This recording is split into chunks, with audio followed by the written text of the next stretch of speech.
అన్ని నగలకు తరుగులో 1% తక్కువ. అంతేకాదు మీ పాత నగలకు 150 రూపాయలు గ్రాముకి ఎక్కువ ఇస్తాము. రీసెంట్ గా సోషల్ మీడియాలో కావచ్చు, మీడియాలో కావచ్చు, వరలక్ష్మి అలాగే జబర్దస్త్ వెంకీ ఈ ఇష్యూ నడవడం మనం చూస్తున్నాం. సో ఇప్పుడు దీని మీద డిస్కషన్స్ నడుస్తున్నాయి. ఒకసారి దీని గురించే డిస్కస్ చేయడానికి ప్రజెంట్ మనతో పాటు దాము బాలాజీ గారు సీనియర్ జర్నలిస్ట్ ఉన్నారు. వారిని అడిగి అసలు ఏం జరిగిందో తెలుసుకునే ప్రయత్నం చేద్దాం. నమస్కారం సార్.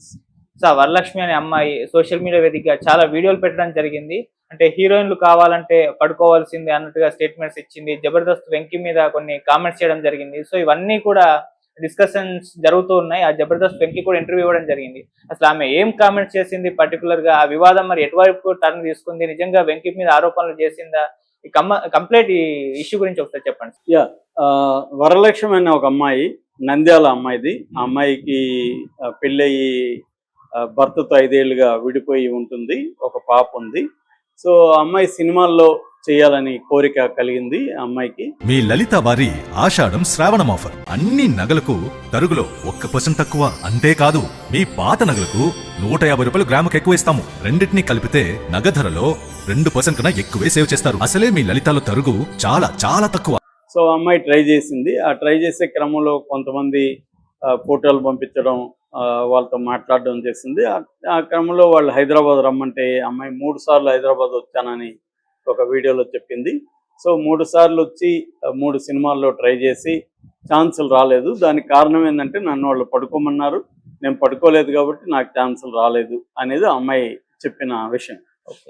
అది ఆ అమ్మాయి వరకు పర్సనల్గా. అలాగే ఆ అమ్మాయి అంతవరకు కాకుండా ప్రతి హీరోయిన్ పడుకుంటేనే సినిమాలు వచ్చాయి వాళ్ళకి. హీరోయిన్లు పడుకోకుండా ఎవరికి ఛాన్సులు రాలేదు. నేను చూసాను, నేను అనుకున్న సినిమా అప్పుడు కూడా ఆ హీరోయిన్ కూడా పడుకుంటానే ఉందని నాకు అర్థమైంది, ప్రొడ్యూసర్తో హీరోతో. సో ఏ హీరోయిన్ అయినా పడుకోకపోతే సినిమాలు రావు అనేది అమ్మాయి స్టేట్మెంట్. అది కాంట్రవర్సీ అయింది. అంటే ఇప్పుడు ఆ అమ్మాయి అనుభవాలు చెప్పొచ్చు, కానీ ఆ అమ్మాయి తెలియని ఆ అమ్మాయి వచ్చిందే 3 సార్లు 3 సినిమాలకి ట్రై చేసింది. అవి కూడా ఏవో చిన్న సినిమాల వ్యవహారం. సో దాంట్లో ఎవడో అడిగాడు, వాళ్ళ పేర్లు మళ్ళీ చెప్పట్లేదు. ఎవరు అడిగారంటే వాళ్ళ పేర్లు నాకు గుర్తు లేదంటుంది. పేర్లు గుర్తు లేకపోతే మరి ఎలా చెప్తారు? సో ఆ అమ్మాయికి కోపం ఉన్నట్టుంది, ఛాన్స్ రాలేదని. ఎవడో దారిని పోయి ఎవడో అడుగుంటాడు. అంటే అసిస్టెంట్ డైరెక్టర్లో, మేనేజర్లో ఎవరో అడుగుండొచ్చు. అడిగుండరని కూడా చెప్పలేము, అడుగుండొచ్చు. కానీ మరి నువ్వు కాంక్రీట్గా విమర్శ చేసేటప్పుడు కాంక్రీట్ ప్రూఫ్ కనీసం పలానవడని చెప్పాలి. ఈ క్రమంలో వెంకీనే కదా అబ్బాయి పేరు, వెంకీ అనే అబ్బాయి గురించి చెప్పింది. ఆ అబ్బాయి జబర్దస్త్, ఆ అబ్బాయి కూడా ఛానల్తో వచ్చి మాట్లాడాడు. మళ్ళీ ఆ అమ్మాయి ప్లేట్ ఫిరాయించి ఈ అబ్బాయి నన్ను ఏమీ అడగలేదు, జస్ట్ మన ఇద్దరం ఫోన్లలో మాట్లాడుకుందాం, మన ఇద్దరం కలిసి పనిచేయాలంటే మన ఇద్దరం మధ్య కెమిస్ట్రీ వర్కౌట్ అవ్వాలి, రొమాంటిక్గా మాట్లాడుకుందాం అని చెప్పాడు తప్ప ఆ అబ్బాయి నన్ను పడుకోమని కానీ హైదరాబాద్ రమ్మని కానీ ఏమి అడగలేదని మళ్ళీ అమ్మాయి క్లారిటీ ఇచ్చింది. ఒక ఛానల్ మీద కోపం కూడా చేసుకుంది అమ్మాయి. అంటే మీరెందుకు పదే పదే వెంకీ మంకీ పేరే చెప్తున్నారు, నేను అందరి పేర్లు చెప్పాను కదా అని. కానీ మరి ఎవరి పేరు చెప్పలేదు అమ్మాయి.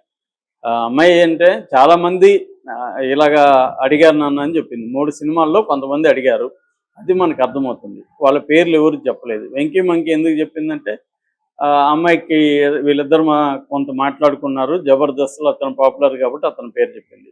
ఇప్పుడు ఇలాంటి మామూలుగా అయితే ఇలాంటి ఆరోపణల వల్ల ఉపయోగం ఏమీ లేదు. కాంక్రీట్గా ఉంటేనే ఉపయోగం ఉంటుంది. జనరల్గా సినిమా ఇండస్ట్రీలో పడుకుంటారు అనేది అందరూ అంటారు.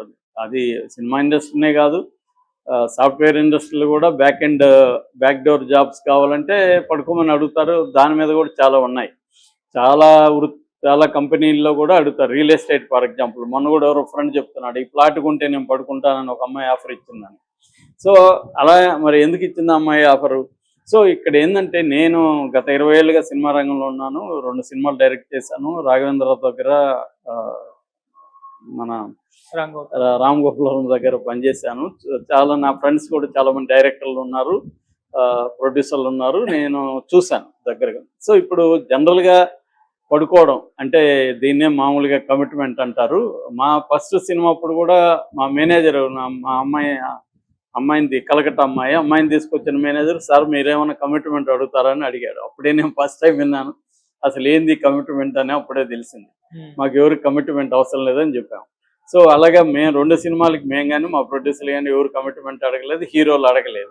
అలాగే నాకు తెలిసిన చాలా మంది డైరెక్టర్లు సినిమాలు తీశారు, వాళ్ళు ఎప్పుడు ఏ హీరోయిన్ని ఏ అమ్మాయిని కమిట్మెంట్ అడగలేదు, వాళ్ళని పడుకుంటేనే ఇస్తామని చెప్పలేదు. వాళ్ళకి సూట్ అయితే ఇచ్చారు. ఇప్పుడు మా నైమ్ డైరీస్ లో బోల్డ్ మంది అమ్మాయిలు ఉన్నారు. ఎవరు కూడా ప్రొడ్యూసర్ కానీ మేము కానీ ఎవరిని అడిగినట్టు ఎవరి దగ్గర తెప్పించండి, ఎవరు మేము అడగలేదు. వాళ్ళకి మాకు మా బడ్జెట్లో ఉన్నారా, మా క్యారెక్టర్కి సూట్ అవుతారా, ఇవే చూసుకున్నాం తప్ప ఇంకేం చూసుకోలేదు. అలాగా బోలుడు సినిమాల్లో డైరెక్టర్లు ఉన్నారు. యాక్చువల్గా ఇది అమ్మాయిలను కూడా అవమానించడం, అమ్మాయి చేసిన పని వరలక్ష్మి. 2 రకాల ప్రాబ్లంలు అమ్మాయిలకి ఈ అమ్మాయి వల్ల. ఒకటి ఏంటంటే ఎవరైనా ఇవ్వాలన్నా కూడా భయపడతారు. ఇప్పుడు ఎవరికైనా అమ్మాయిలకి ఇవ్వాలంటే రిజెక్ట్ చేయి. ఇప్పుడు పిలిపిస్తే కానీ ఇచ్చారు కదా, ఇప్పుడు ఈ అమ్మాయిని రమ్మని ఉంటారు, సూట్ కాదు క్యారెక్టర్కి, లేదా ఈ అమ్మాయి వేషం వేసి చూస్తుంటారు, సూట్ కాదని కూడా తీసేయచ్చు. చాలా మందిని మేము కూడా రిజెక్ట్ చేసి పంపిస్తాం. వచ్చినాక ఈ అమ్మాయి సరిగా పెర్ఫార్మెన్స్ చేయట్లేదని పంపించేస్తాను. బయట పోయి నన్ను అడిగారు అని చెప్తే ఎవరు అడిగారో చెప్పాలి కదా. ఫలానా వ్యక్తి అడిగారు, ఫలానా ఎక్సా వైయా జెడ్ అడిగి కెమెరా పక్కన ఉండే వాళ్ళు అడిగారని చెప్తుంది. కెమెరా పక్కన చాలా మంది ఉంటారు లొకేషన్లో, ఎవరు అడిగారు? సో ఇది రాంగ్. అట్లా దానివల్ల కొత్త హీరోయిన్లకి ఇప్పుడు ఆల్రెడీ ఈ కమిట్మెంట్ ఫోబియా వచ్చి ఎవరైనా ప్రొడ్యూసర్లు అమ్మాయిలు కలవాలంటే కూడా భయపడిపోతున్నారు. ఎందుకు లేరా బాబు పంపించేయండి, మనకి ఇప్పుడు అవసరం లేదు అనేసి చెప్తున్నారు. అది కొత్తగా వచ్చే అమ్మాయిలకి అది కష్టమైపోతుంది. That is number 1. నెంబర్ 2, ప్రతి అమ్మాయిని ఈ అమ్మాయి అవమానిస్తున్నట్టు. చాలామంది అమ్మాయిలు మేము ఎవరితో పడుకోము, అయినా సినిమాలో నటించదలుచుకున్నామని ఉండేవాళ్ళు బోల్డ్ మంది ఉన్నారు. వాళ్ళు సక్సెస్ కూడా అయ్యారు.